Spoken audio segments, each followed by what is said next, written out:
Good evening, ladies and gentlemen, and thank you for tuning in to the inaugural Bigfoot 10-Ball Challenge. Thank you. Thank you.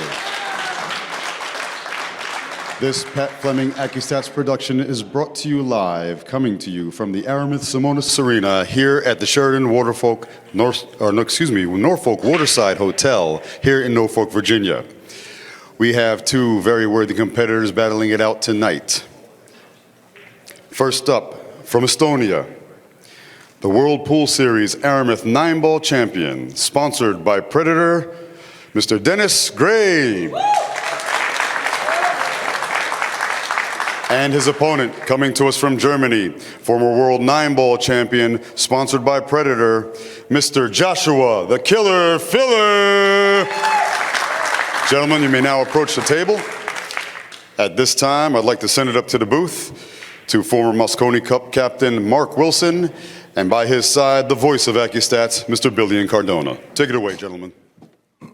Mark Wilson here, along with Billy Incardona. We got a great one. Filler and Grabe. Billy, what do you expect to see here? Mark, you asked me what I expect to see. I don't know Grabe. I heard that he beat Dennis Shaw earlier. May have been late last night, matter of fact. And Shaw is maybe one of the best players in the world today. And for him to beat Shaw, this says a lot about who Grabe really is. Now, Joshua Filler, a very young player, but certainly not young as far as at the table. He plays as well as anyone in the tournament. Matter of fact, he's like one of the co-favorites to win this event. Oh, he's the straightest shooter that I've ever seen, except for Jayson Shaw. So, and Jayson Shaw graciously says that Filler shoots straighter than he does.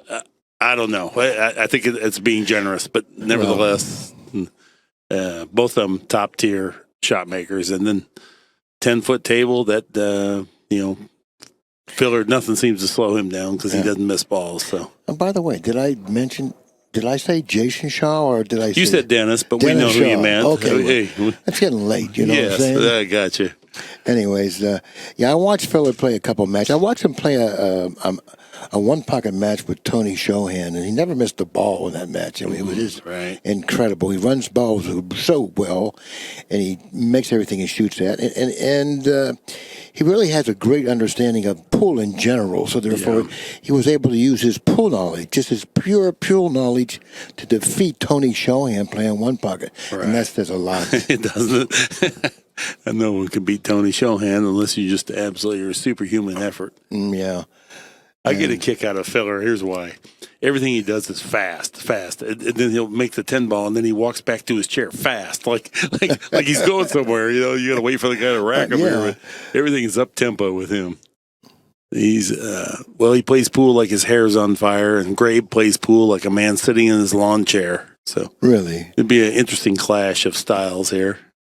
Grabe has won the leg. He's leading off. Nice square break. Got a little top spin there. 8-ball. And I think the 9 ball tangled up on the 1 enough that he doesn't have a shot. So No, he doesn't have a shot, and right away I don't really see a real good safety either. So he's gonna look at this for a while because, from my vantage point up here in the booth, it's hard for me to determine what type of a safety he has, if he has any. I don't really see anything. If the 7 ball wasn't positioned in the center of the table, he probably could go around maybe underneath the 5 or with the cue ball, but that's not available. And he's still looking, like I said, he's going to be there for a while. Whenever you are really this undecided about an option, before I would shoot, I would just touch the cue ball and push and maybe give my opponent a chance to try to figure it out. If he passes it back to me, I'm in the same spot I would have been if I would have shot. True that, yeah. I don't know if he can shoot straight into it and draw the cue ball all the way back and just take a chance that way, or if he wants to power through it with straight topspin, you can maybe billiard the 1 ball over towards the right corner and off the rail and back and get the cue ball all the way down table. You definitely want distance here. You went this way. That's not liable to turn out great. It was like I said, I would have just tapped the cue ball. Anything but that. I would have tapped the cue ball. If I don't like what I'm looking at and I don't really know what to do, I'm not going to shoot. I'm going to tap the cue ball first to find out if my opponent accepts the shot. If he does, I'm going to watch what he does and maybe learn something. If my opponent accepts the shot and he messes up, right, then I know that I did the right thing. If my opponent passes, then I'm going to do the same thing I would have done. We know that Grabe wasn't focused on or committed to his shot there because he messed it up by so much, and then mercifully, Filler stepped up the table, power topspin, 2 cushion scratch into the side, so no worse for wear here. Grabe comes to the table, nice open layout now.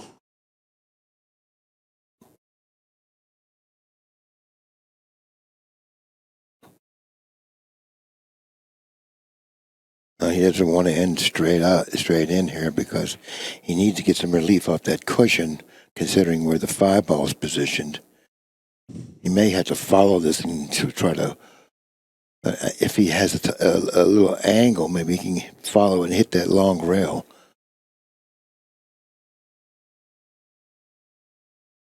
This is not going to work out. Well, there's really no reason to be that close. I don't understand what happened there. Maybe just a little pre-match nerves here or something. Well, he'll try to have to put him behind either the 10 or the 6 here. That seems to be natural unless he can control the 5 and go up table with the cue ball, but that's going to be difficult. Great camera work there. We can see exactly what he has.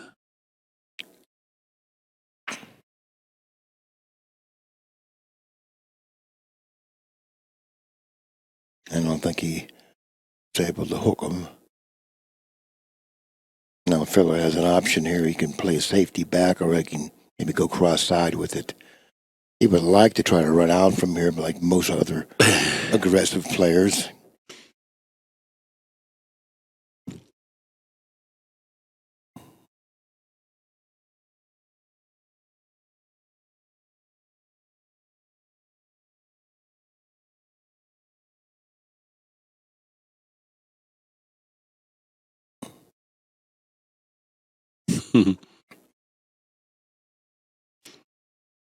Filler has a facial mannerism. Yeah. He's got it all going on. He gives a little grin like, how'd that miss?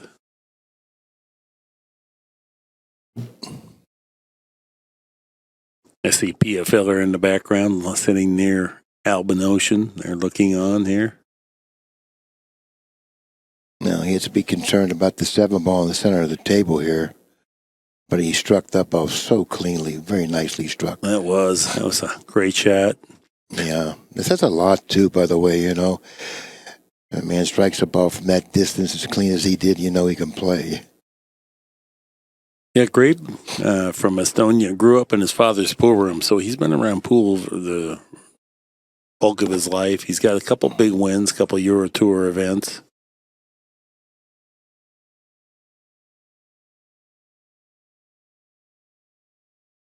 There's nobody that takes him lightly. It's not like, oh, goody, I drew Dennis Grabe. Mm-hmm. He's a tough competitor.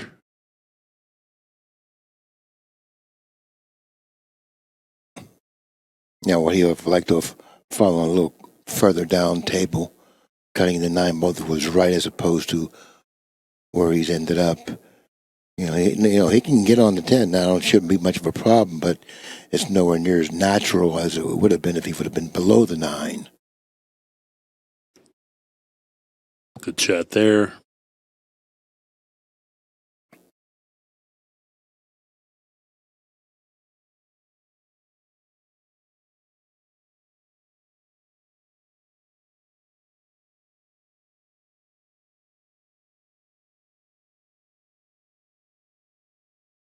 And there it is. Game 1 goes to Dennis Grabe.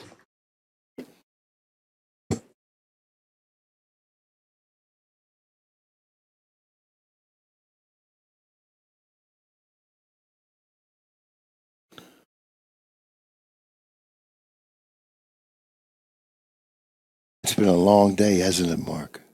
Yeah, I mean, that's what we come here for. It's my life.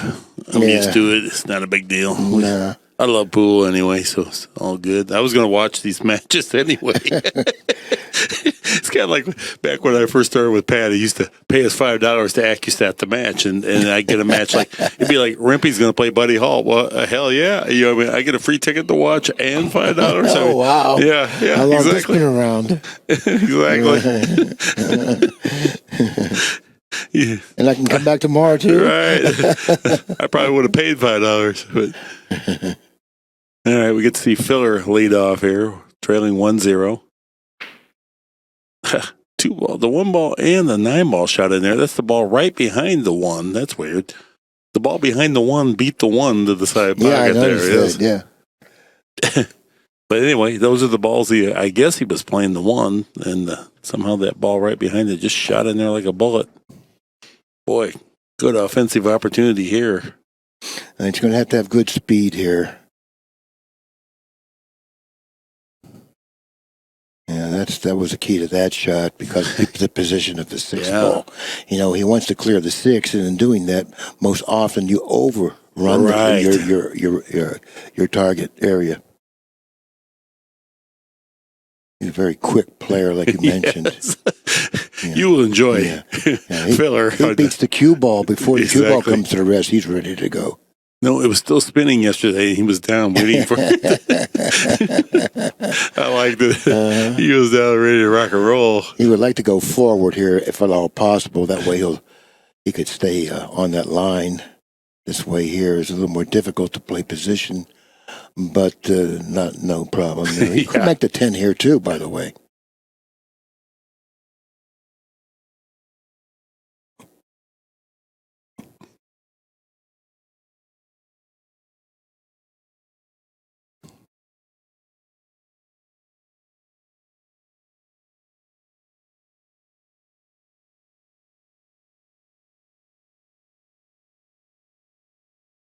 Yeah, quickly a break and run out for Filler ties the game at 1 game apiece. Yeah, I liked what he did there. He made a real nice shot, falling on. I believe it was the 4, the 4 ball, the pink. Yeah, he had real nice speed of the cue ball, which he needed, and he executed it really very nicely. Yeah, I don't remember, like the cue ball had to clutter off of a couple balls, and it was just sitting there spinning, and he was down. I mean, he was down there for 10 seconds waiting. It wasn't like it barely just come to a stop. It was spinning pretty good when he got down. It was like, I'm like, well, he's surely not going to let it go while it's still spinning because he clearly wants to. Yeah, he had perfect position for his next ball, and he wasn't waiting around too long. How old is Filler and how old is Grabe, you know? I'd have to look it up, but I do have it. Give me a moment. I know Filler is like 23 or 24, I want to say. Well, let's just look this up right now. I wrote it down, but naturally it's on my iPad, which I didn't bring down. But I'm curious too.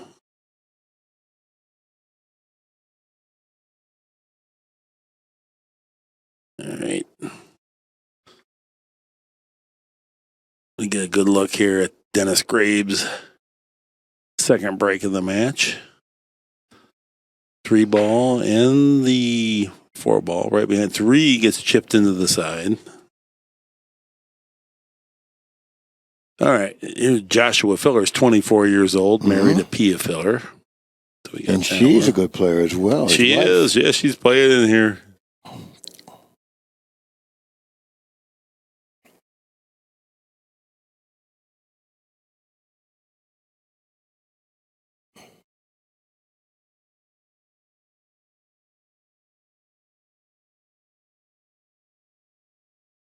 Got kind of a long down the rail 1-ball here. Dennis Grabe is 31 years old. A little bit older than Philip by about 7 years. But still very young. I would like to be 31 myself. Yeah, well. Or 24. Me too. I'd take either one. I take 54.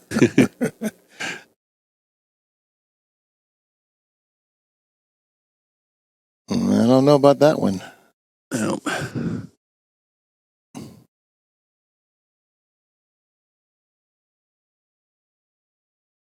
Let's take a look at the layout here. The 4-ball will be the ball he'll have to play position for after he pockets the 2, since the 3 is gone. So therefore, he's going to have to.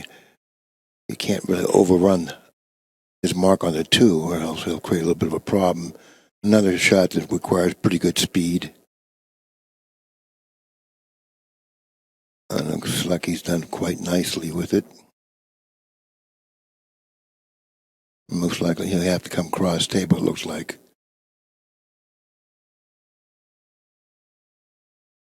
A little bit heavier, a little bit more speed would have probably been a lot better, but he's going to have to come cross table.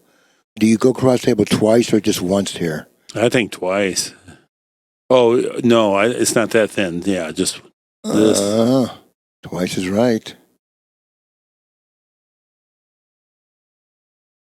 He didn't really get the spin on it that I think he should have gotten or wanted. That's the thing with Filler. He's not quite the craftsman with position play because he's got so much shot making, so he's not quite as skilled in some of the secondary aspects of pool, but the ball pocketing thing, he makes up for a lot of ground on some of those things. And as he matures, he will surely get better at the other facets. But right now, he does have the big fastball.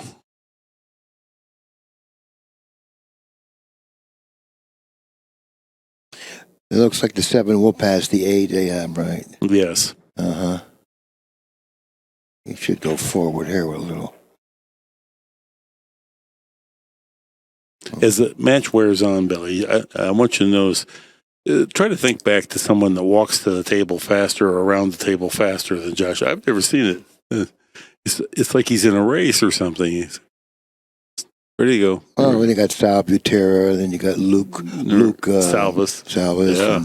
But I'm just saying they're fast players, but they don't walk as fast. Okay. I'm talking about watch when he makes this 10-ball, he will be off like a bullet for that chair. Yeah. Like something really big going to happen over there. But it's almost like he pumps himself up. Like this is his good tempo. He's always succeeded like this. It's hard to give it up.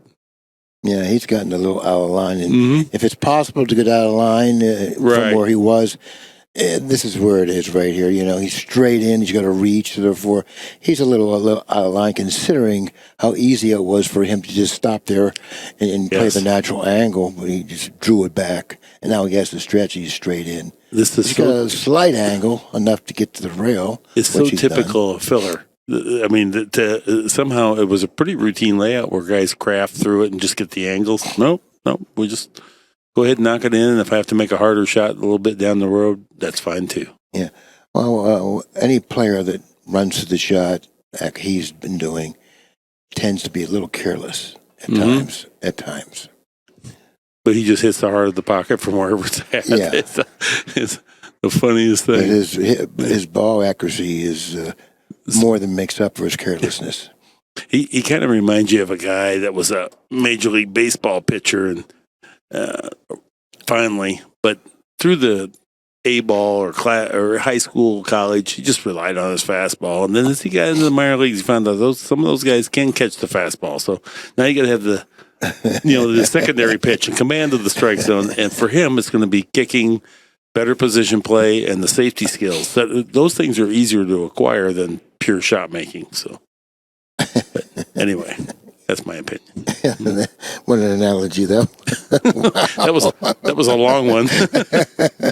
Okay, what is it, 2-1 in favor of Filler here?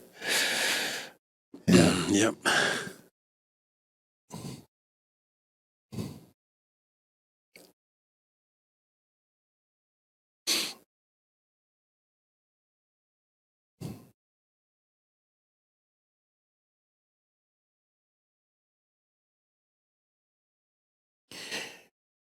And the other matches that I did it with Jeremy, when Paguline was breaking from the side rail, all the balls would favor the side that he's breaking from. Yeah, they would eventually go over there. Let's take a look and see if this happens here.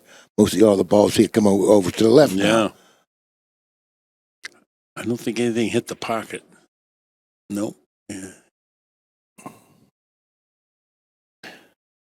Well, the two balls position pretty convenient. If he's able to pocket the one, he don't have to do much. Maybe draw back a little bit. Looks like he's straight in on the one. The two is near the side pocket. He can draw back. He would like to draw back a little bit here because of the position of the three on the other end of the table. Let's see how well he hits this.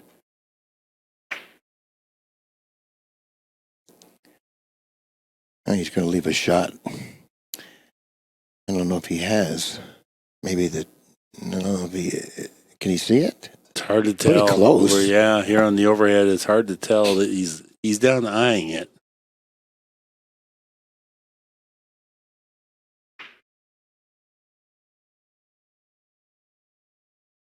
Nice shot there.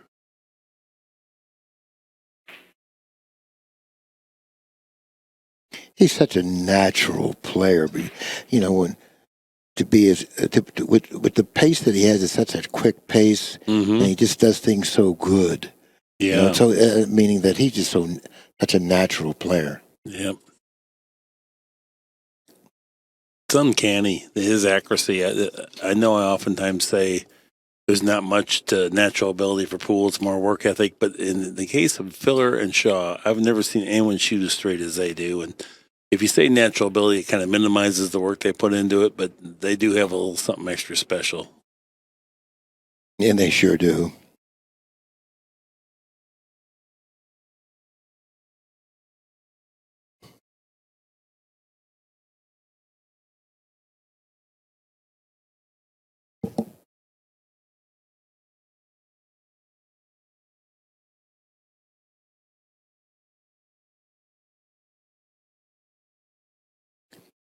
That happens a lot whenever you whenever you kick with a hard speed, it just shortens up on you, And when the kick is missed, and with the speed that he hit it with, it's usually missed by hitting it too short.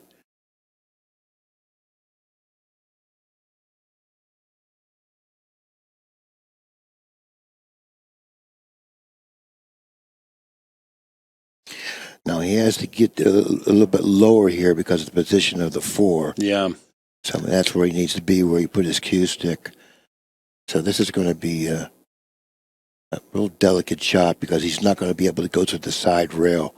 Had he been able to go to the side rail, then he would have had much better speed with this angle. But this particular angle is going to require real good speed, and you don't want to get too close to that side cushion either. So therefore, this isn't as easy as it appears. Right. No, because he's got a very small window of the position zone. He's got to come across it. He's cueing low. No, he's just rolling it. Okay.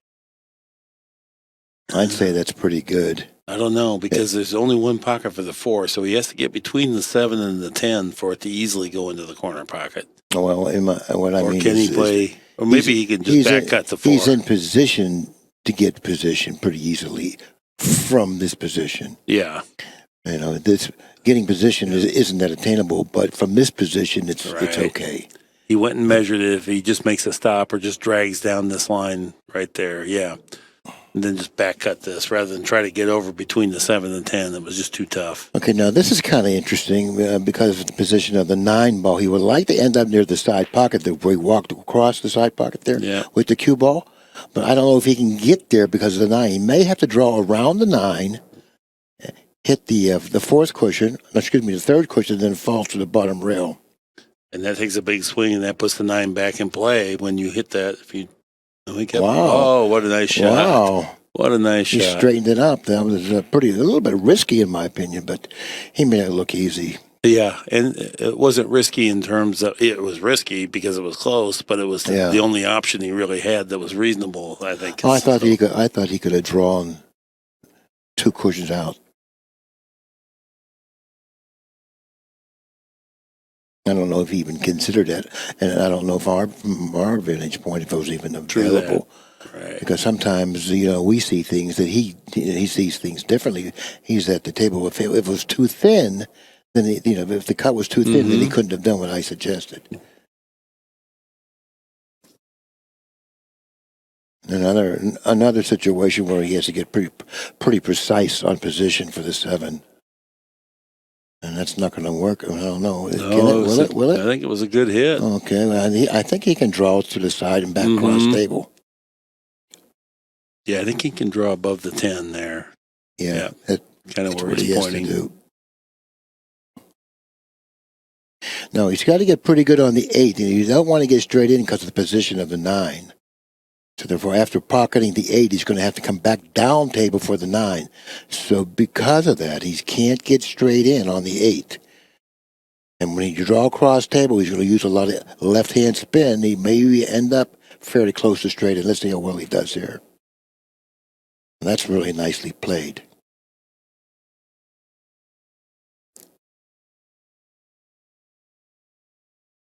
Yeah, a little left-hand English will keep him on the left side of the 10. Like there, and he'll have a lot of margin for error there. He doesn't have to worry about putting that inside English. Going down the other side of the table, this plays much more natural.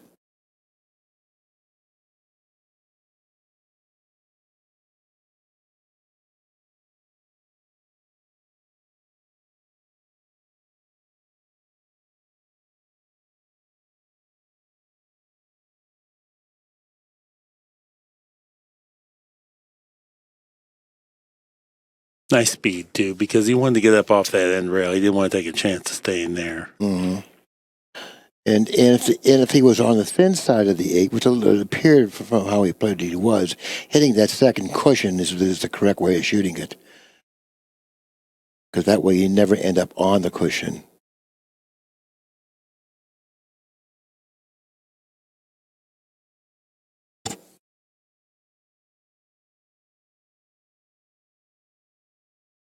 And nice out there. Dennis Grabe, 2-2 is our score. Tommy Kennedy shooting the 9 ball. Hill out there. He's got up off it 6 times. And flinched. Golly. Be a good player there. Is that Tommy Kennedy? It is, in the white. Mm-hmm. Man, I haven't seen him in 30 years. No. Boy, did him and Johnny Archer, what rivals they are. I mean, they were about the same age, and they played one another so often before they became good players, real good players. Yeah. They matured at the same time. Yeah. And went up. Johnny obviously became a little bit better player than Kennedy, but Kenny was a fighter, boy. He was a grinder and a fighter. Yeah. And he really got the maximum out of his game. Yeah. Dennis Hatch was in that group as well. Yeah.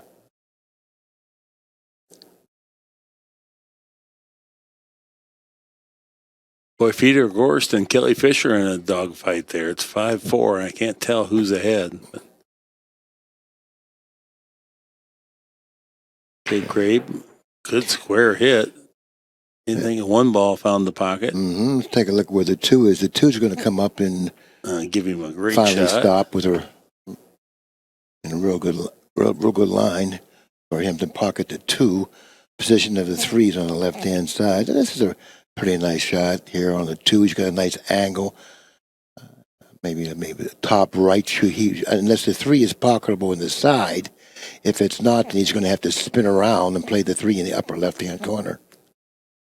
Now the 4 is adjacent to the 3. Therefore, if he's able to get reasonable position on the 3, no matter which way he goes, the 4 is right there next. So, watch out! He did it. That shot, he got the maximum out of it. But, he sure did. But he went a little too close to the upper right-hand corner. See, he didn't have to do that. He checked it over there, and he didn't need to do that. I think with a high right ball, he would have gotten in real good line for the 3. Yeah. You got a little bit of a back cut here, which makes this shot just a little more work. And certainly, this is kind of that cut where a lot of players really don't like it because the cue ball's kind of trapped on the rail. You have to use a kind of a contortion bridge. It's not and he wants to make sure he doesn't fall on the wrong side of the 4 now. He would like to cut the 4 to his left if possible, like this, or straight in. Or straight in is fine. He can't afford to fall further down table. That'll put him in a bad angle. Yeah, but very nice shot. He's okay now, though.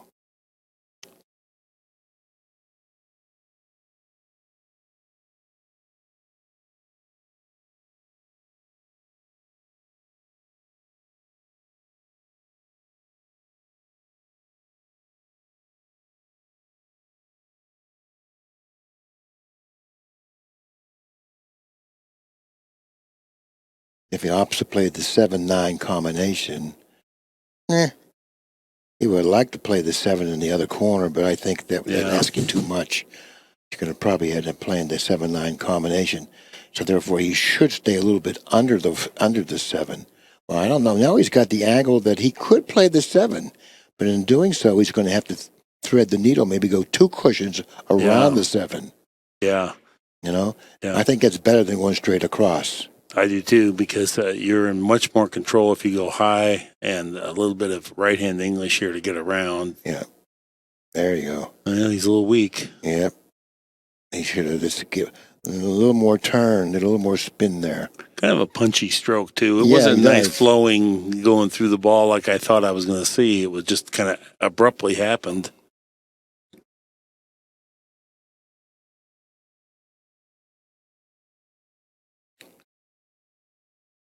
He has a cross-eyed if he likes it, It looks like it's like straight in. Yeah. If anything is straight in when you bank it. Yeah, exactly. Like it's straight in. And then it even plays tougher when you didn't mean to get there. Yeah, I don't know. If he back cuts this ball, the cue ball pretty much naturally comes around 3 cushions for the 8 in the same pocket. But he's got a severe cut here. Oh, yeah. That's a severe cut. And it might be severe enough that you're going to clip lightly the 10, or else the corner pocket's in play, and then that's extra problems. The cue ball's going to really come off fast if he cuts it in. I kind of like banking it. He does, too. He likes playing safe. Yeah. I'm not going to argue with that. So, that's playing it fairly conservative, but very effective.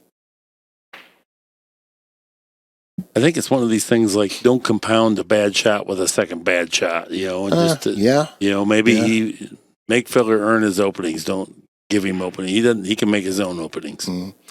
And if he would have opted to bank that cross side, he would have had to play position on the 8 because he couldn't have stopped his ball there because he would have ended up with another fairly tough shot.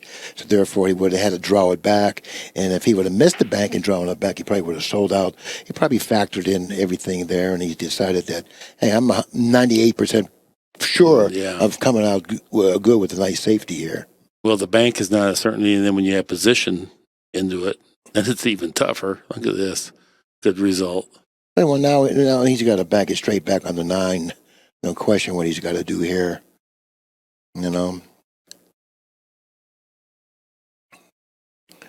You would think he's somewhat of a favorite to make the 9 here. Yeah. It's got a big target. He's certainly the favorite to hit the 9. If the 9's almost for sure going to go if he hits it. Mm-hmm. The only problem is that he may not come out with a shot on the 7. Right. I like him following this ball too, by the way. Oh, he played safe again. I don't know about that. I think I would have went for the 9 there. I think playing an effective safety from that position, it may be even harder than making the 9. Great point. Yeah, the shot that he tried was harder than playing offense. And anytime it's borderline, you always play offense, playing a rotation game. You never want to lose, as Danny says, playing a phony safety. Boy, what a shot that was by Filler, though. Yeah, he just got up there, hit it with, I don't know if he even put a little inside, which I don't know what he did. Yeah. He made that look so easy. Like we weren't even going to mention it there for a moment. It was like, well, look at that ball he just hit. All right, good job there. 3-2 is our score.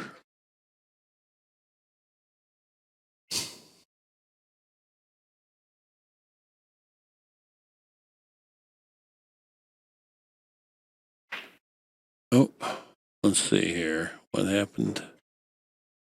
Grabe was wanting a player timeout, but apparently it's Filler's break, and so he cannot take it on Filler's offensive break. Should the 10 go in on the break during this match, it just spots up. Or using no jump cues. This is a 5x10 table. I measured the pockets myself last night. They're 4.5 inches. Oh, well, that's small enough on a 5x10. Oh, yeah. When it gets a little smaller than that on a 5x10, it's not going to be really no, it's exciting. not fun. It's not fun. You're going to take the excitement out of the game then. You never know what's going to be able to run out. Right. 5x10 with 4.5-inch pockets is plenty. Yeah. Now that's the 3. There you go. The 9-foot tables I measured 4.25. Yeah, that's okay. They're a little smidgen, yeah. It's a foot less in length and half a foot on the width, which is big. It's a big deal, but 4.25. You're probably wondering, why would he measure them? Well, because I have an app on my phone that I was playing with, and I thought, I'll just check this out. Okay. I didn't know I had that, but I found out last night how to work it. It's pretty cool.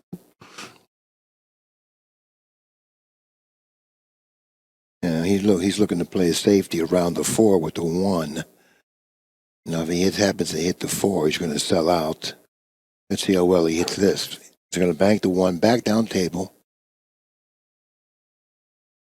And look to put him behind the 2 and the 4 with the cue ball. This has to be hit pretty clean, or else he's going to run into the 4 here. Right. I think he'll go with a high ball rather than try to use a stop shot type hit, because you can run into the double kiss if you try to go low here. No, he's going low. What? I'm not even sure. I don't understand that at all. I'm not sure what he was even playing there. Was he trying to spin it? He might have been trying to go rail first and ended up not accounting for enough squirt or not. I didn't understand that shot. Yeah, that was odd.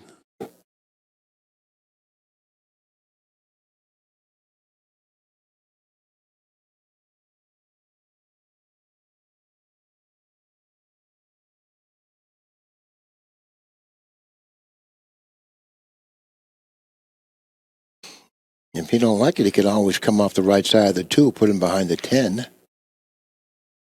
And like he did before, when he had the bank, because he's going to either have to bank it here or... From this range, well, certainly not going to be critical of him there, but I felt like he was the favorite to pin the cue ball to the 8 and 10 if he would have just rubbed it.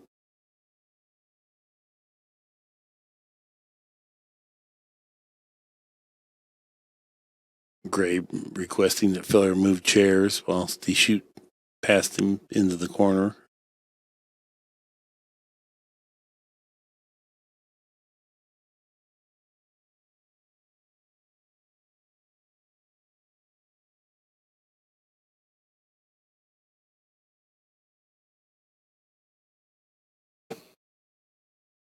Good shot. Yeah, and this is a shot each one probably going to have to hit with a half roll speed, because he really can't afford to put any English on it. Cue ball so close to that side rail, so therefore he's going to have to pick up as much accuracy as possible. And in doing that, he's probably going to have to hit it with a high ball. Not much English, if any at all. If any English he puts on it, that's going to be slightly right. Really good description. Oh, there's there. the 6 there. I didn't see the 6. Oh, The 6 is next. So he's in fine shape then. I thought the 7 was next, but the 6 is next, so he's fine. My point is, he didn't put English on there, and he shouldn't, because it aided the accuracy. So what you said still applied.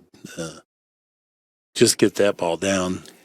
And it looks like he's on the 50-yard line with the angle he's left himself. I don't know if he can hold it or not. He can hold it, I would imagine. Yeah. Okay. It's real manageable. He got the cue ball in a really good place, pretty close to the 6, and then the 6 is just far enough that makes the pocket play really big. He's far enough off the long rail. Yeah, he can manage it easily. And this could be a little touchy here. Mm-hmm. You know? Not a little. It's for sure going to be touchy. I think he has to go above the 9. So going to take a look at the 8-10 combo. Going into the 9, if he hits the bottom of the 9, he's going to end up No, he doesn't. Maybe in back of the 10. He's got to go above the 9 here, so it's a delicate shot. And if you're going to hit the 9, you have to hit the high side of the 9. Okay, well, he didn't. He threaded it. Now he's got the wrong angle here. And if he would have hit the 9, he may have been in back of the 10. It would have been worse. You had to hit the high side of the 9. He thumped it so hard rather than use effective backspin where it hooks that cue ball right away. Yeah. He kind of thumped it through there, but he thumped it through to nowhere.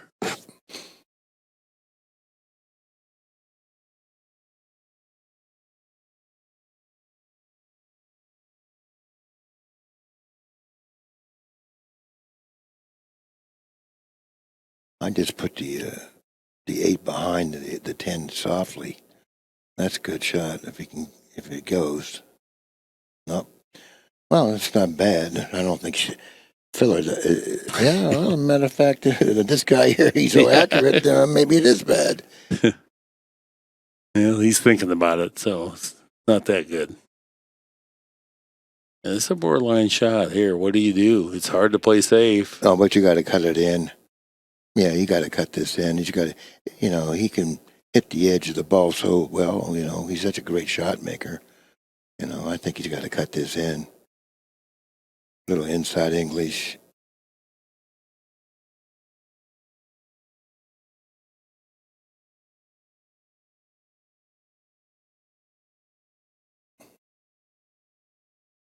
That's a pretty good shot. Yeah, I'm not going to quibble about that decision.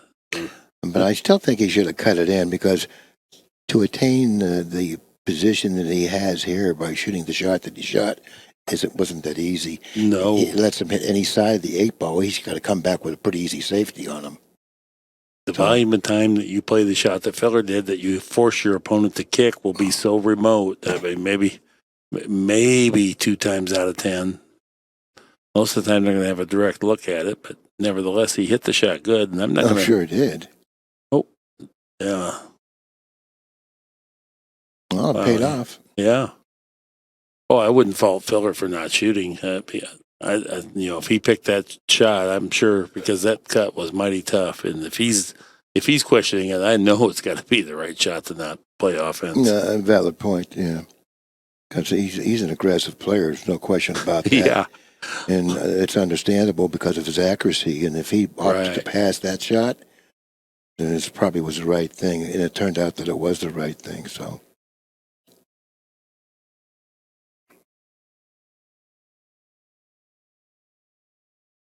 Well, he fell a little bit on the wrong side here. I don't know.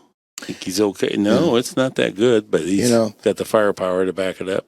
On that particular option that he had there, it wouldn't have been a bad idea to play the 8 in the other corner and follow it up and position from that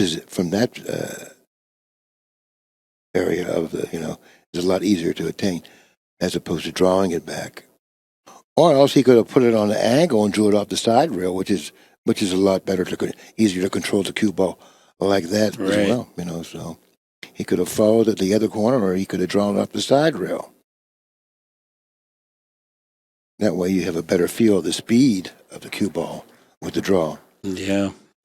Well, when you draw a ball to the intermediate range, sometimes it's difficult, right, to draw it back 3 feet. 2.5 feet, 3 feet. 4-2 is the score. We're going to have a short player timeout now. All right, our players are back, and now we're back. Dennis Grabe breaking, trailing 2-4. Grabe beat Jayson Shaw, huh? Yes, he did. Yeah. Interesting. Had a couple good break and run outs, and he played well in between. And Shaw made a couple uncharacteristic errors. They weren't hideously bad, but you're used to him making those shots. And because Jayson Shaw, man, he's really an animal on that 5x10. He's won it 3 times. Wow. And we've only had it maybe 10 times. So, and he didn't play in it every time. So there you go. He's pretty tough. He sure is. Well, he had to be the favorite going into this. And then Van Boning played a super match today, so I guess I shouldn't say that. And then Filler naturally is a threat. So, Alex. Well, I mean, he is one of the favorites, Jayson Shaw. There's no question. Nobody's won it as much as he has. I mean, yeah.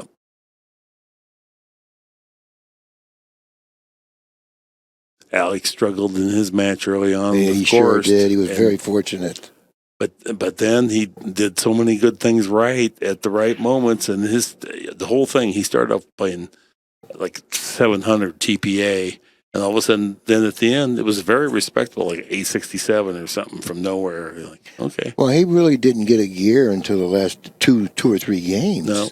No. Because I did the match with Jeremy, and he was struggling, man. Yeah. And he knows that he wasn't really his playing his game.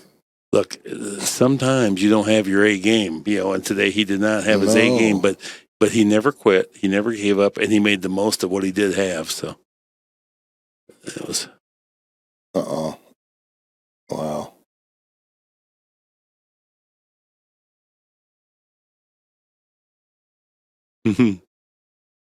But Shane played brilliantly in his match. Really, unbelievable. Really nice. What about that one draw shot? Oh, God, I know. My goodness.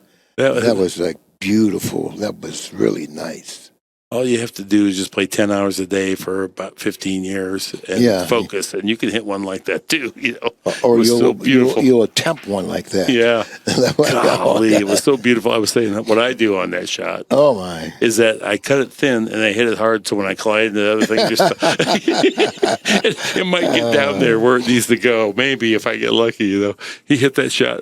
That's a shot that I hadn't even considered as that shot. I mean, he had to hit that absolutely perfect. With a stroke from a distance.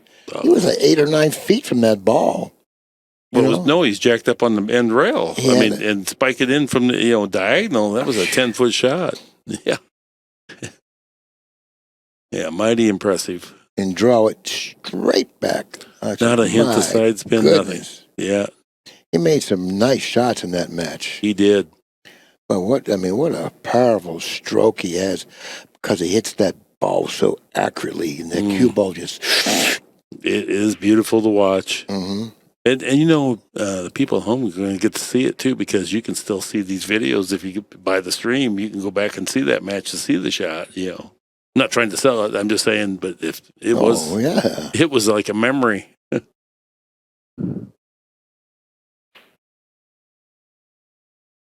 Grabe collided into something, broke out the 7, didn't get the best of rolls here. No. Yeah, he actually hit it too hard, though. That's quite common when you see someone try to break out balls. Sometimes they hit it too hard and they lose control of the ball. Mm-hmm. Now, Filler really hasn't played well in this match up to this point.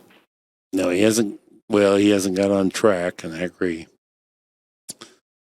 It's not his shot making that's let him down. It's some of his position play. There's a little sample of his shot making ability. Mm-hmm. As he glides that home.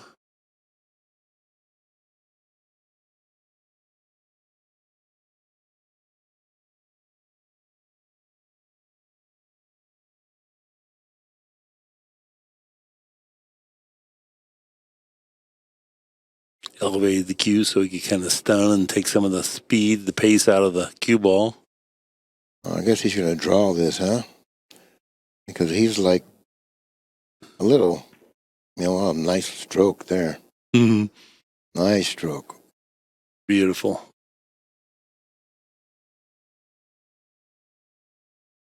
Okay, 5-2 from a slightly errant safety play by Dennis Grabe. Yes. Josh Filler looking to get some serious momentum going.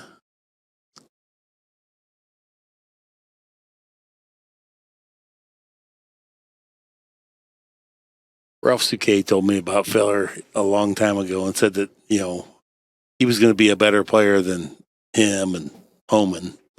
And he did say that? Huh? He did say that? Yeah. Ralph Souquet? And I'm like, yeah, right. Because Ralph's pretty humble. I'm like, right, there's a kid that's going to be better than Ralph, right?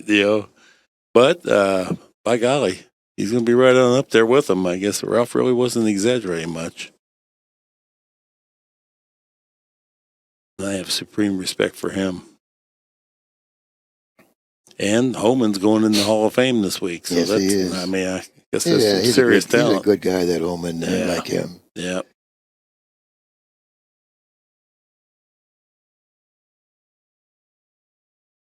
Obviously, Ralph as well. Yeah. Real nice guys. Class acts. Yes, they are. Yeah. Dry break. I was telling Jeremy last match when I first met Ralph, and him and Oliver Ortman were, I don't know if it was here, but I know we were in England. And boy, they were really disgusted with American beer. They were like, he's a card. American beer, shit, beer. Yeah. Yeah, they didn't like it at all. And I really didn't know German beer, so I'm like, oh, okay, whatever. I've known Ralph a long time. I met him when he was just starting to play decent. Mm-hmm. He played Bobby Hunter in a tournament in Germany. Maybe it was in Sweden. Yeah. One of the places. Anyway, he beat Bobby. Bobby was playing really well. I remember Ralph. He little pudgy German guy with a little mustache, smoked. And no, really. And he started playing good, but he got really focused. And he went home and made himself into a fantastic player, not a pretty good player. He sure did. Yeah. And he lost weight and shaved his head to look like the cue ball. And, I mean, he's really committed.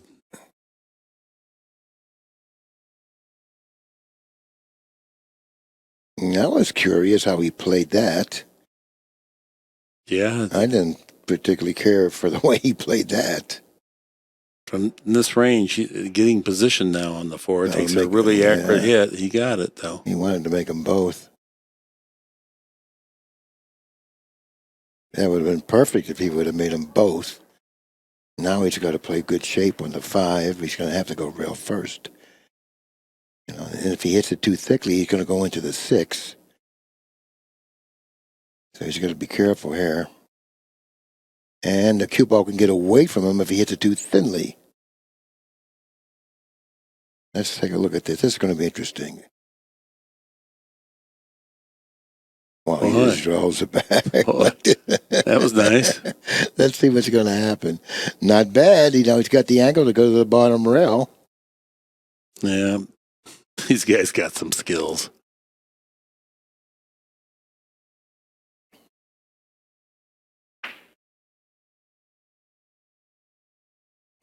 You won't see that shot deployed at your regular league match.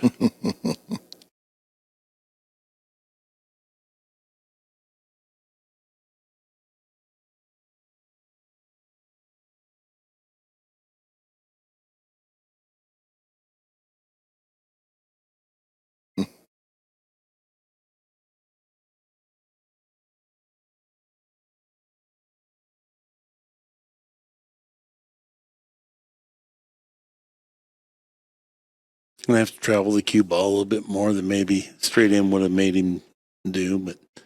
And this is he has to maybe even use draw and kind of pinch around 2 cushions here.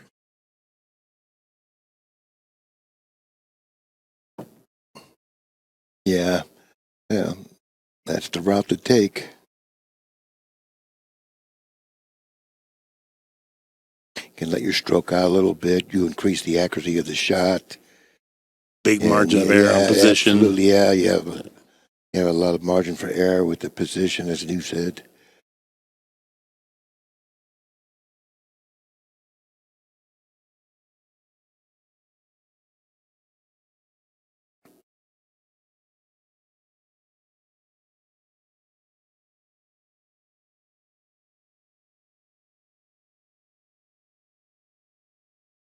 And Dennis Grabe pulls back a game.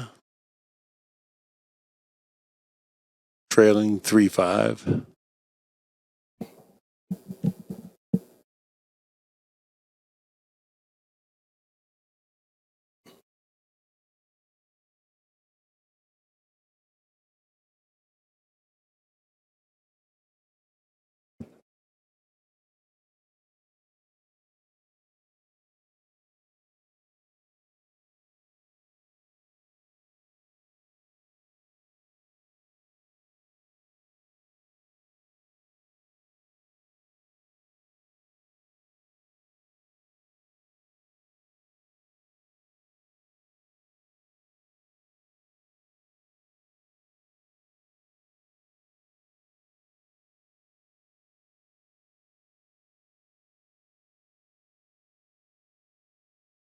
Ed did a good job bringing this in, Didn't he? Yeah, good energy. He had a great voice. Yeah. You know? Kind of the baritone. I like the way he brought this in. It was great. I agree. Grabe switching right to dead center on the table. Very square hit. 6 ball found the pocket. I thought the 8 ball was going to drop, but it rimmed the pocket, didn't. Does he have a shot? A decent shot on the 1? Looks he has a shot, not an easy shot at all. Not an easy position either. It's one thing to play a hard shot, but it's quite another thing to play a hard shot and a hard position.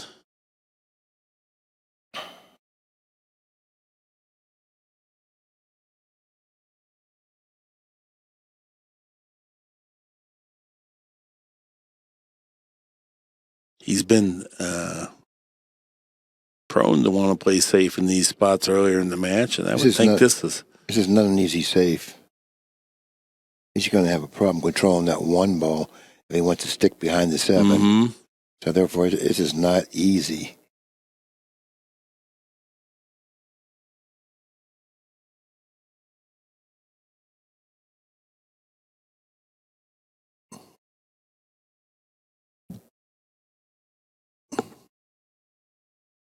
Is he pushing out? Yeah.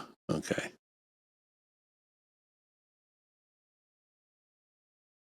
No, he's got to pass this. He's got to pass it.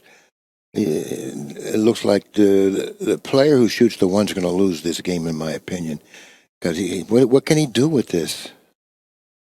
You know? Right. You have to what can he do with it? Luck. No, it's not even close. Yeah. You're such an underdog when you push out. I think, you got to be more productive on that push out. But younger guys are not like the older guys that grew up playing 2-shot rollout every shot. So, right? Pretty good effort. Yeah, and he got the maximum out of it. I mean, boy, you got to hit a good ball there. If you're going to hit a ball that good, you might as well have made the 1 and got position on the 2. I don't know if he could have made the 1 though. No, yeah, that might be true. You remember how much 9 ball we played? 2 fouls every shot, Billy. Do you remember? Every shot was 2 foul ball. Remember? Oh, okay, yeah. We push out all the time. You say, "Oh yeah," nice. like you've hell, you did it for 20 years. Yeah. Oh yeah. It sounded like the Three Stooges. They said, "Hey, Curly, go get the tools." What tools? 2 fouls for push out. Yeah. But then we started playing Texas Express. Though, that was ESPN, courtesy of them. That wasn't us.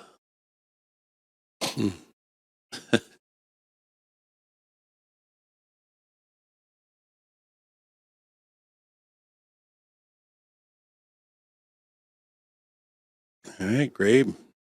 Nice shot there. He's got a 2-10 combo here. Played position 4.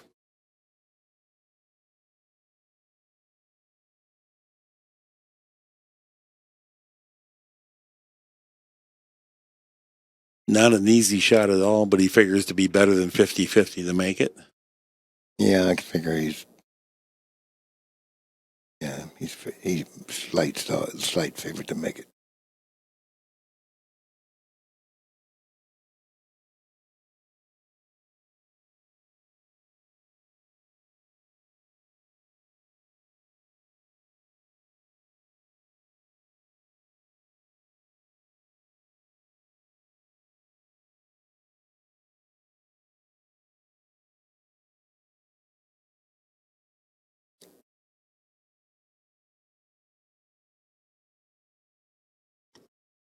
Smooth.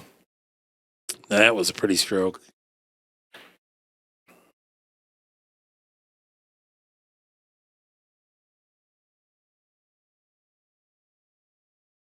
Nice.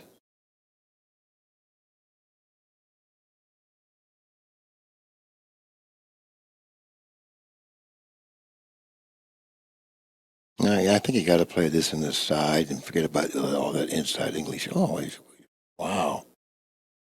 Interesting. Wasn't that shot interesting? Yeah. I didn't think he would do that. I kind of thought that's where he was going just because to play it in the side, you either play it in the far corner, the side was going to be tough to get on. I thought that he could have just followed up the center table and then went around, but of course that would have been a lot more difficult in terms of playing shape than the way he went. The way he went, he was like, but he was out. Yeah. If he got where he got. Yeah, right. Once he got there, everything laid pretty sweet for him. Yeah. So when you look at it like that, then obviously he chose the right route, especially if he hit balls as well as him. He ran a 213 at the straight pool tournament, plus 150 and out on one of the guys this last week. Really? Yes, he did. Yeah.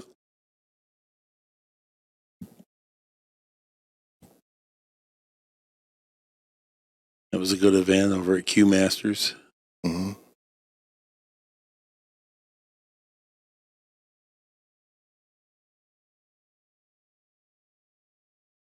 And that's Filler's 6th win. We're racing to 11. Yeah, I like what he did there. He showed me a lot there. He played that position on that 5 or 5. I believe it was the 5. I like the way he did that. Yeah, he got where he didn't have to travel the cue ball much after that. It was stop shots.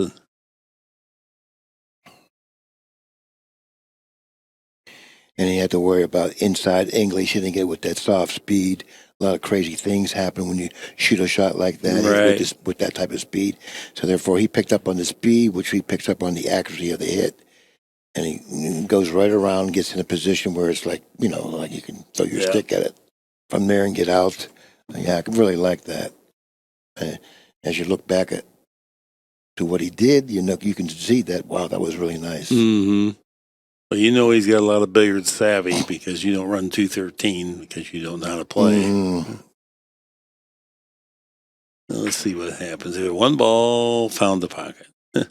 He's the only player that I've watched on the 5x10 playing that top ball.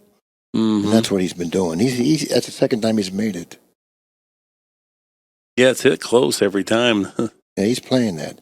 And none of the other players that I've been watching have played that.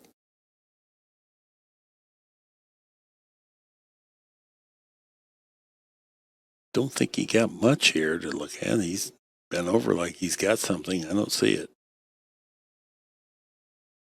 Okay, he's playing safe. Getting the 2 ball on around. This could be a great shot. Nope, didn't quite get there. Still a good shot, good effort. Not a great shot. Yeah, he's got a good look at this, though. But the 3 doesn't go anywhere. The 3 doesn't go anywhere. It's going to have to, if he's going to shoot this, he's got to draw it deep out of that corner and maybe run into the 3. And that requires a perfect hit. Does the 3 pass the 4 or the 5? I don't think so. No, doesn't appear. Oh, he's got to draw it good too. Good Lord. Tough shot. Woo. Yeah, there's nothing easy to deal with here. It's not a routine save. He made it. Yeah, but nothing goes. Well, yeah, I think it was because the safe was so hard, he was just going to play safe on this ball, thinking he might have a better place to. Yeah, well, that's a point. That's a valid point, so I can't argue with that.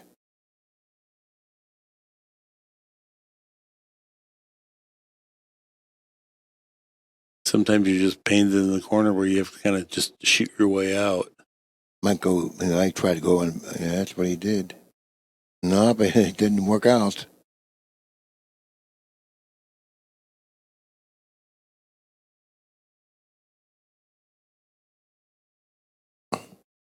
I'll just go behind the 8 here, I think. You got a lot of protection with that shot, if you can do that.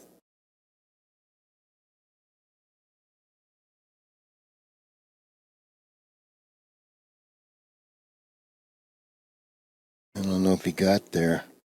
Yeah, he got there. It's going to be a tough hit, too. I don't think there's anything natural with this hit. I don't believe you can see it. No, this is awkward as could be. Like every natural path is cut. Well, maybe. No, everything. Even the 6s. He's got to spin it. And then when you do that, I mean, it really...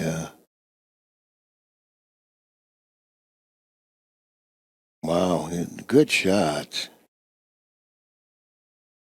Turned out good, shot, and you got rewarded for it. You shot the correct shot, and you hit it good, and you got rewarded.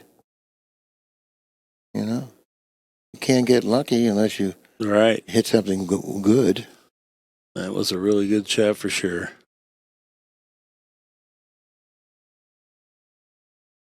Yeah. Now he steps to the table and with an opportunity to catch this game.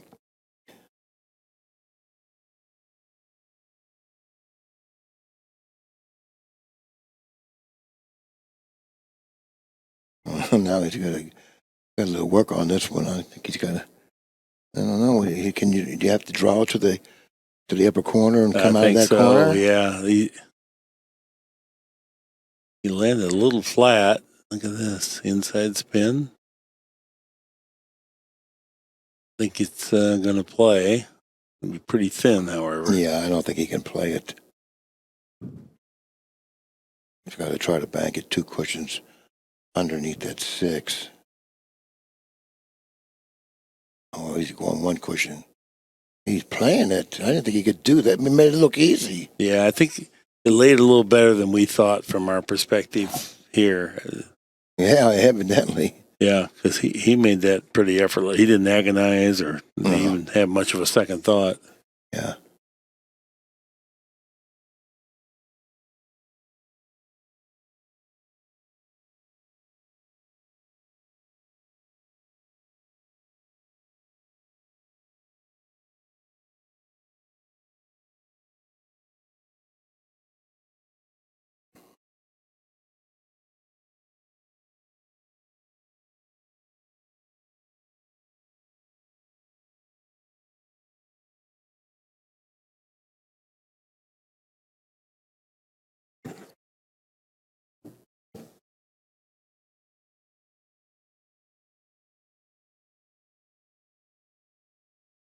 He went around the table to look to see if he would stop the ball. What kind of an angle would he have?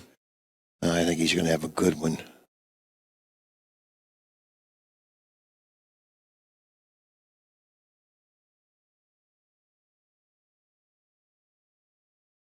He's a grinder.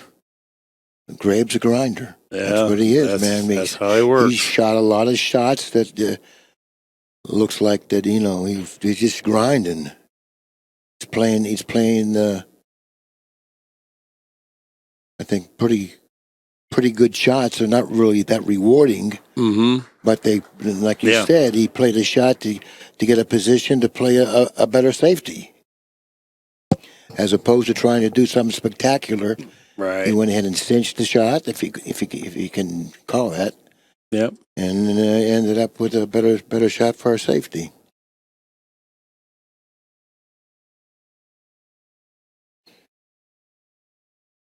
So he's not looking to try to give anything away. You know what I mean? Yeah. No, he's a battler. He's a very competitive guy. Yeah. The first rack against Jayson Shaw, there must have been. It was one of these like 20-inning kick, safe, return. Everybody's shot works great, and the right speeds, and it was a heck of a game. It was kind of the game that Jayson Shaw doesn't play. He did it very well, and Grabe ended up winning that battle. But both of them made probably 6 or 8 great shots together. That was kind of the thing that kind of got Jayson off balance there, and he never really totally recovered. And then Grabe played good behind that game. Took out the perhaps pre-tournament favorite. Much the same style that we're seeing here.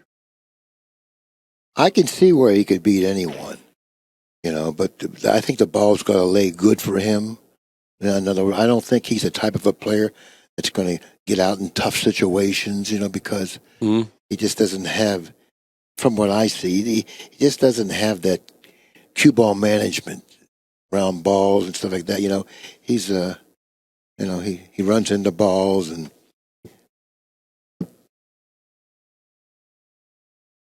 but he's a grinder. He's got probably a big heart. Therefore, he's going to beat you. And he's got some good skills, too. He can firepower some balls in there. Yeah. He's, well, pocketing, yeah. Yeah, so put it all together.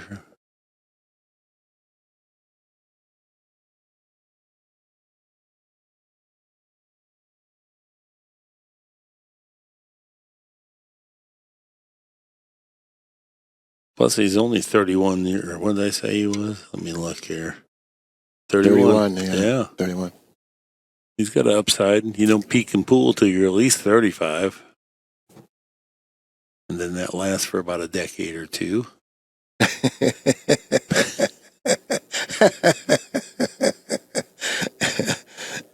Yeah, I was talking to Jeremy. I said that you can be in your prime even almost into your 50. Really. Playing pool. Oh, I agree. Pool, yeah. LeBron won the U.S. Open when he was 55. And yeah, well. Irving Crane had a stroke, paralyzed on half of his body, and ran a, what did he run? 186. He ran a 186 in an exhibition. I mean, well, I think straight pool's a little bit different than 9 ball. Maybe, but I'm just saying you can still play. Oh, yeah. Yeah.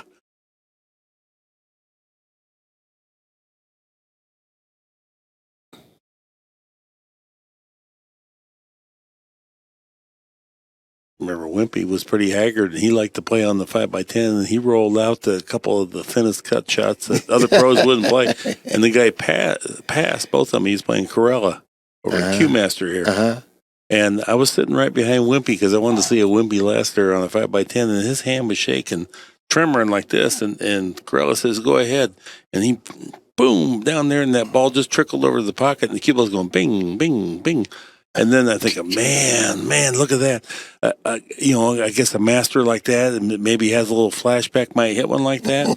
And an hour later, he pushed out to that again, and Corella gave it back to him. He made it again. Wow.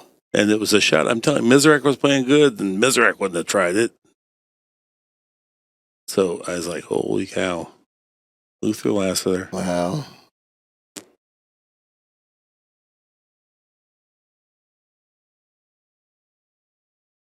A little short. Yeah.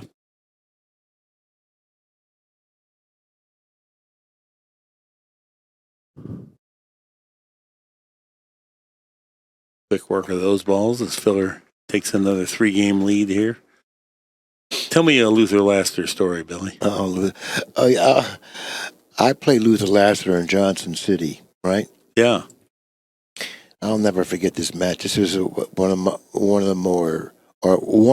was the most rewarding match that I ever played. Yes. Race to 11. Yes. And there was this guy in the crowd. Every time Wimpy won a game, he would say, "Go Wimpy, go Wimpy." He had me 10-1. Right?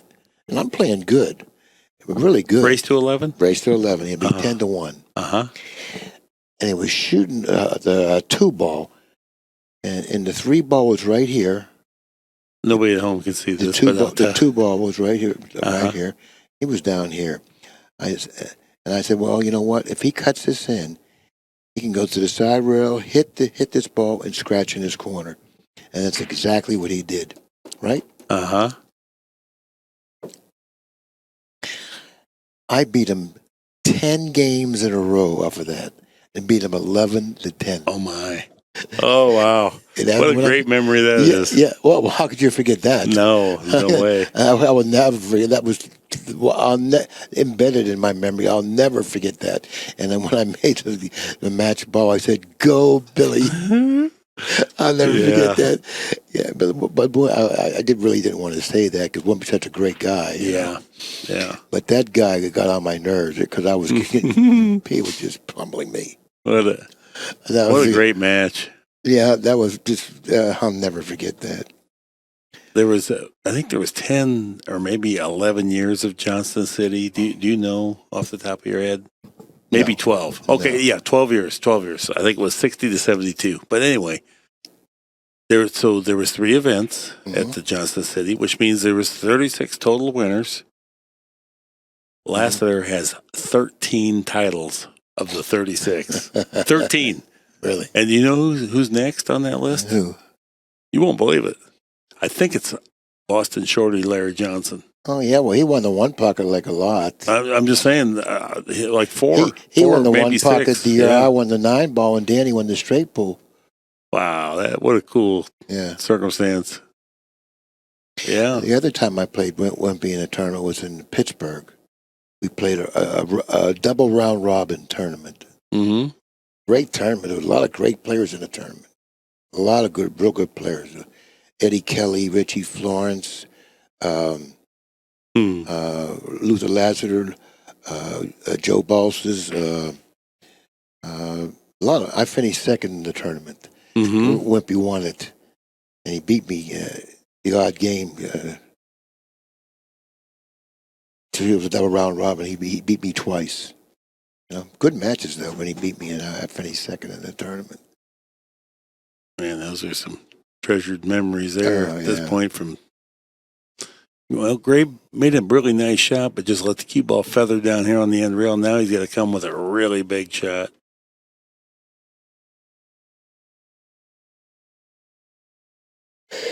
At a crucial juncture of the match, too. It's going to be 7-5 or 8-4. Watch out. He's going to get hooked there. Pretty disappointed it ended up like that. Mm-hmm. Oh. He one-stroked it and tagged it square. That's about all you could hope for anyway.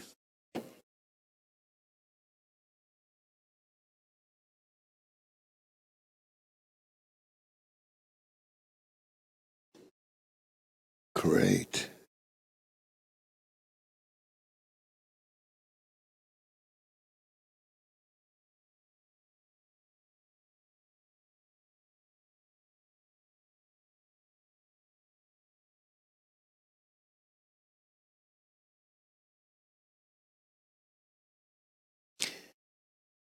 I guess my age is starting to show. Every time I watch players play now, and they accept these longer shots when I feel they should get closer to the ball, and they keep making them. Yeah. And I'm saying, wow. Yes, why didn't he try to get closer? I'm thinking I'm at the table. I got to get real close, especially on a 5x10. Yeah. Everything looks so difficult. Well, Filler makes anybody feel that way when you watch him pocket balls, and Jayson Shaw's the same way. Yeah, how can they accept that shot? How can they play shape for that shot? They keep pounding them in, pounding them in.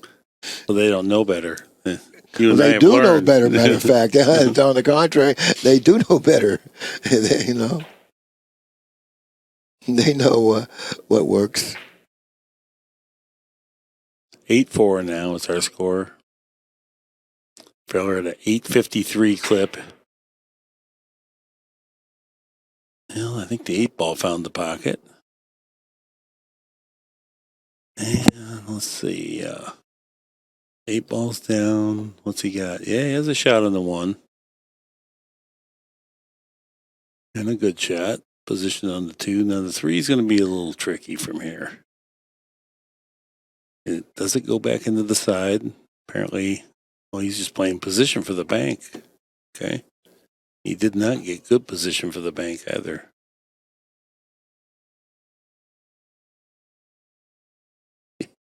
Fired it in. Nice shot. Almost like Grabe feels like he's going to pick up the pace now. He's playing much faster.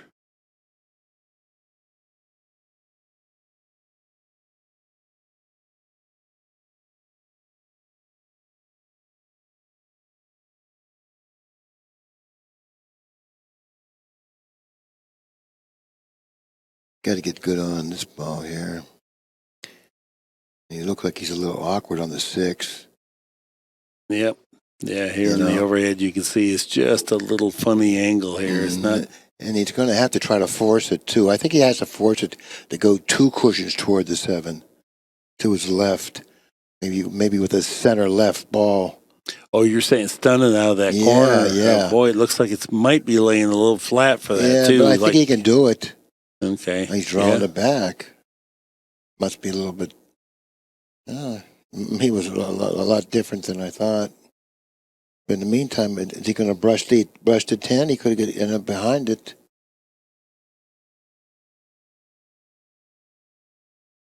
Staying away from it. Yeah, he's chopping through a pretty nice rack here. This would be a break and run out. Yeah, now it's 8-5.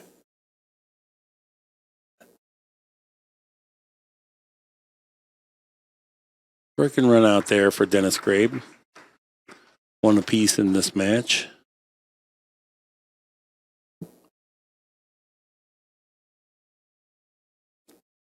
I was over at Q Master Billiards for part of the straight pool thing. They played that in the Wimpy Lassiter room. That pool room is so big, 73 tables. They have a pool room inside the pool room.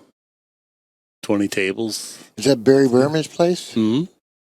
Theater seating. I mean, think of that. A pool room inside the pool room. I love it.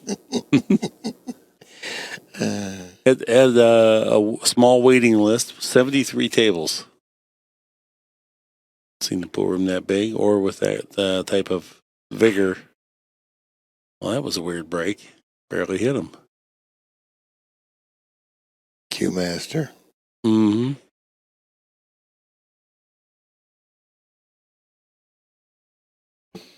Why did the Berman sell the Open? Oh, I think maybe Barry was getting old. I'm not sure. No, well, Barry was gone. Yeah, he was gone. Well, maybe they didn't want the burden of putting it together. It's a big work, and it's not like it's wildly profitable.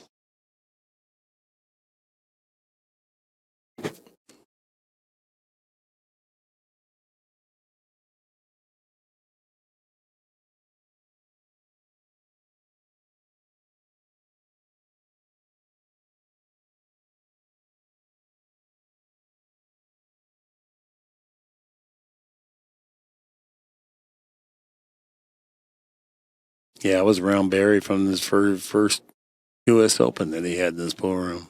Mm-hmm.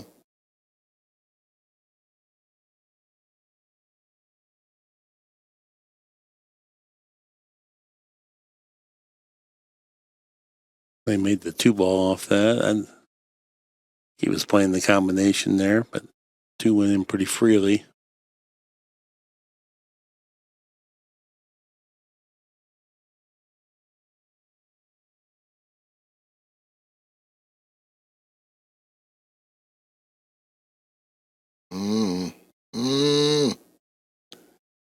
little harder. He needed to hit it a little bit harder. He would have got it.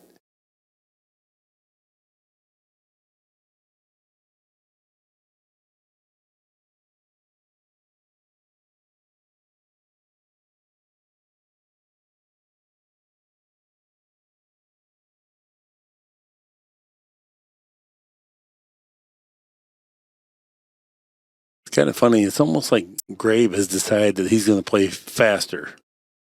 No, really. I'm just saying. I've watched him quite a bit here, and just in the last 2 racks, he's playing twice as fast as he has. Picked up the tempo. Yeah, like I'm almost like maybe when it's like ever since he got hooked behind the 9 and lost that game, it's just he is picking it up. He has picked it up. Yeah.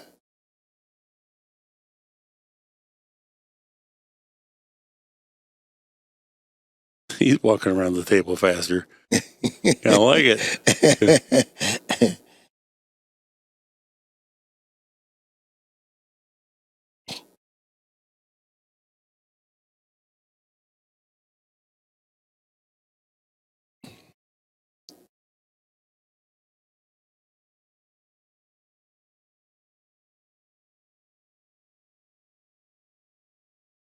Well, this looks like it's working for him. Mm-hmm.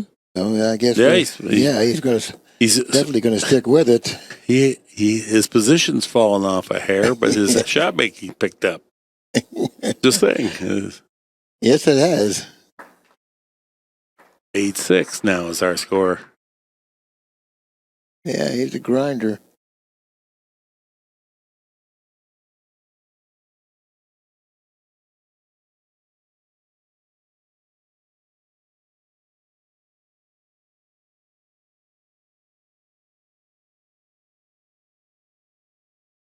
Nick still plays a lot of pool. Nick Varner, I'm talking about. Mm-hmm.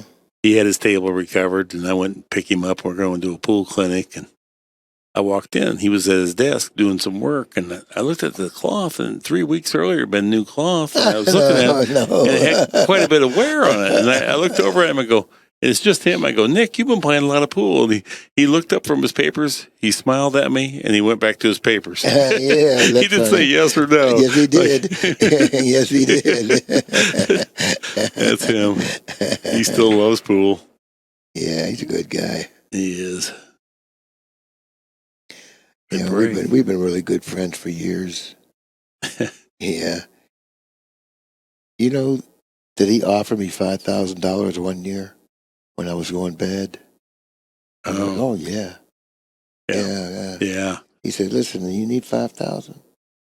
And he's really, really close. Tell me about close. it. Tell me about it. I'm telling you, okay?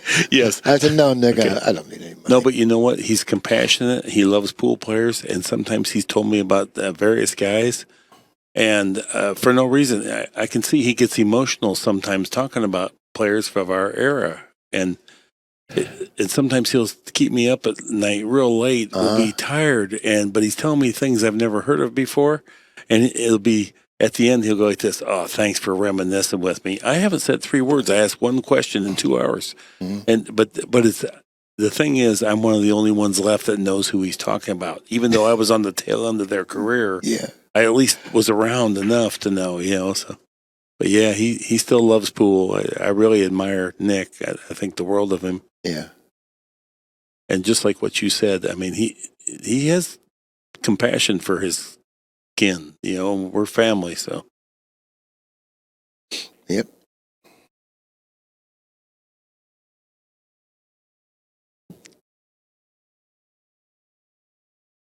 Sometimes we'll be driving 500 miles and he starts telling me a story and I want to hear it, but he starts cracking himself up so bad he can't get the words out. He goes, "I'll tell you another thing." And I'm like, yeah.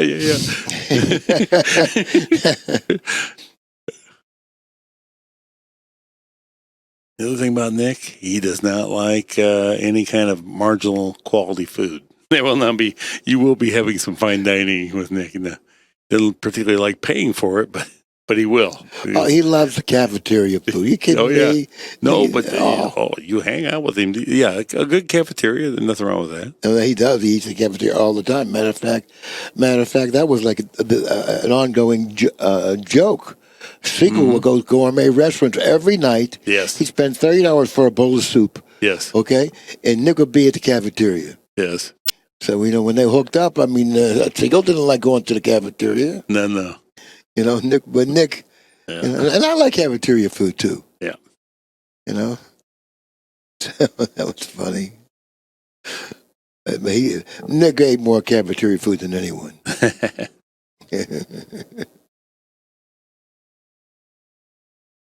Well, he likes Ruth's Chris, and he likes. Yeah. Yes, he does.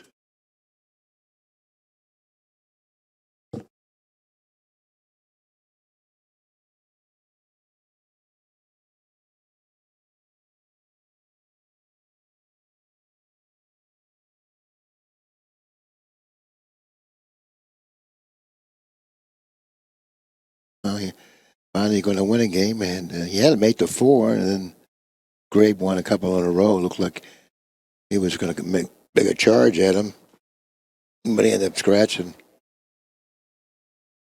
9-6.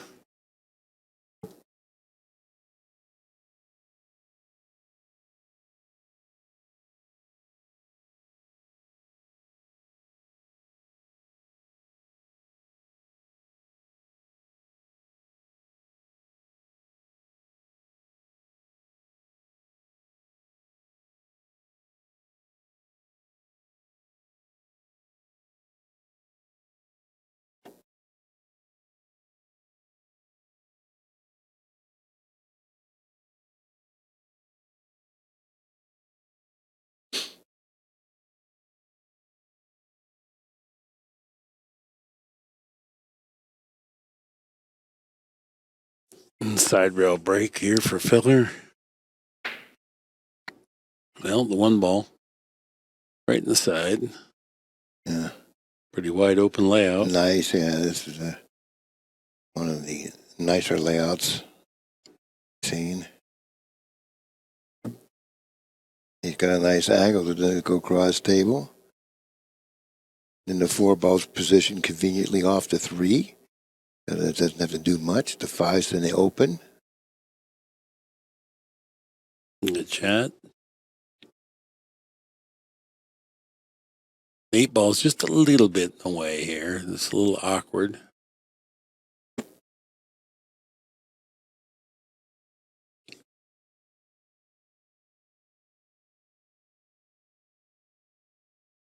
Yeah. Yeah.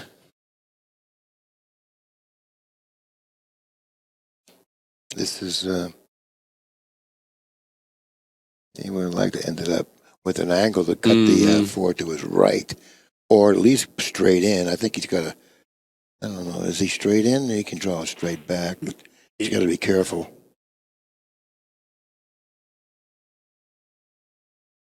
You overdraw, you end up getting behind the 8 here. I don't know if he's going to draw it or what. If he can just get to the center of the table, that would be a good shot. Oh, he was able to go on that side. Okay. So that's not easy, but it's doable. Yeah, well, it's pretty thin here. Mm-hmm. I don't know if he can't hold it. Can he hold it? I don't think so. Maybe he can.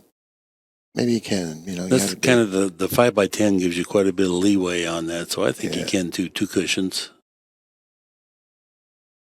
Yeah, easily, yeah. Smooth. Easily. He's going to end up on the hill here. You can see that. The 7 leads nicely to the 8.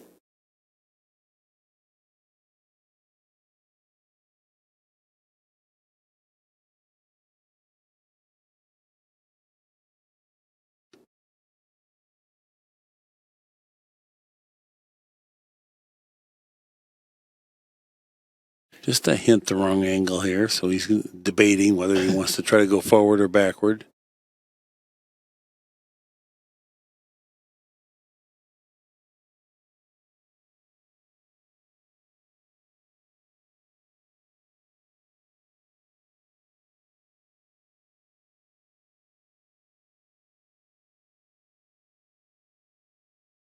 Stun draw. That'll work. This would be a second break and run out here. Yeah, second break and run out of the match here.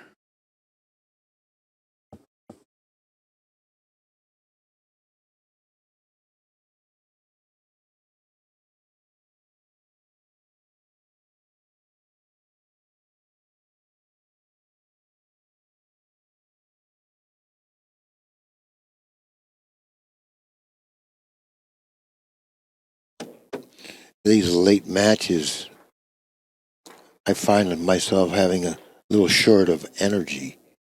I did last night, but really, this is what is it? I was 10 really, after 11. Yeah, going into this match, I was really tired. I almost didn't do it because I was just so tired. I have a question for I you. had a bad schedule. I got another question. Yeah. Can I have one more? Sure. Name somebody that was really funny to be around on the pro tour that you really enjoyed, always made you laugh, have a good time. Let's see. Keith McCready obviously was real funny. You know. He was always good for a laugh. Mattia? Nah, he was a little arrogant. Kind of annoying, yeah. Yeah. Well, he had a charisma about him. Yeah. He was like, he thought he was like everything, Yeah. That and a bag of chips. Look at that break. About a guy like, and I don't know him, so I could be way off base, Don Willis or somebody like that. Was there anybody like that? Never even knew Don Willis. Okay. He might not have been a funny guy. I don't know. Who was that guy? Hubert Cokes. How about him? Was he a fun guy? No? He was just, he was like, you didn't fool with Hubert Cokes. I mean, he had that reputation, Killed a couple guys. Yeah, he was a ball of laughs. As I think about you walk softly around him, Yeah, he liked me though.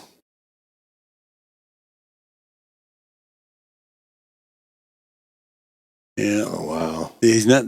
I mean, you see, he's really sped up. It was like just gonna get down and just one practice swing and whatever.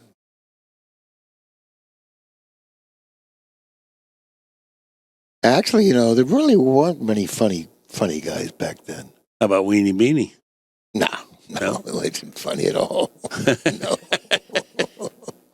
All right. No. I'll quit guessing. No.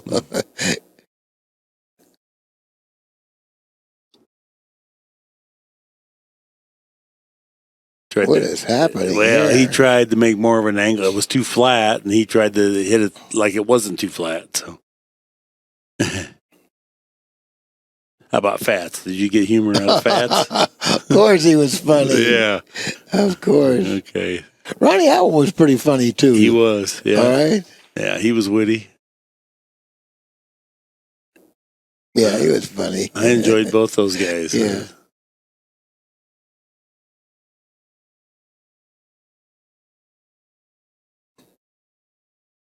He's going to try one more time for our late charge here, Mr. Grabe. 10-7.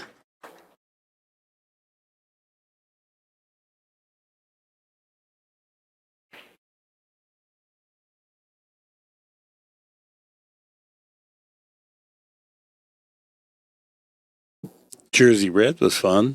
I loved him. Yeah, he was outgoing. Yeah, he was pretty. He took everything pretty lightly. He wasn't really a intense guy. He was just kind of like, I liked it that he Puckett was funny. UJ Puckett. Puckett was funny. I liked Red because he was so gregarious and outgoing, And he played, there's the real thing. He played every game good. Billiards, one pocket, 10-foot table, straight pool, 9-ball banks, whatever. I like that. One ball right in the side. Boy, Filler has no trouble making that head ball. That's interesting. I haven't seen anybody else scoring the head ball like that.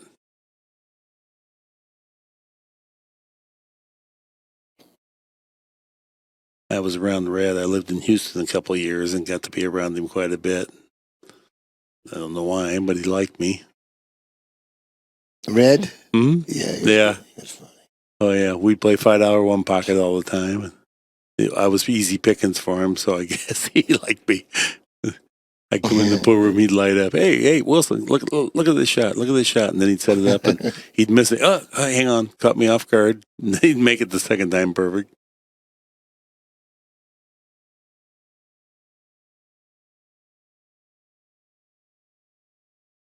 Big draw stroke coming here. But the side pocket could get in play depending upon how he hits the corner pocket with this one. That's what he's got his tip where he'd like it to go, but that means he has to hit the left side of the pocket for that to happen. It did. He went forward anyway. That's so nice there. Mm-hmm. Wow. Beautiful shot.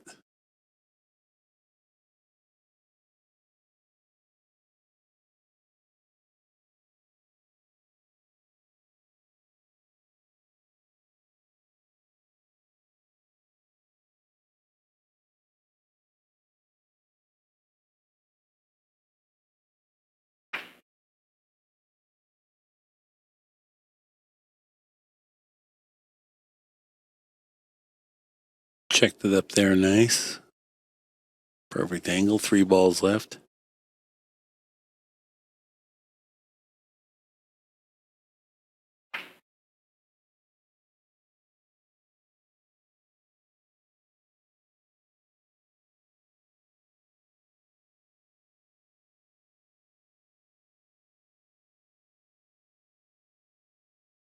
Match ball here. And there it is. Josh Filler's in the money here. Top 4. We'll see him again He tomorrow. pay the first 4 places. Yep. Good result. Now Filler's going to set up a shot that he missed.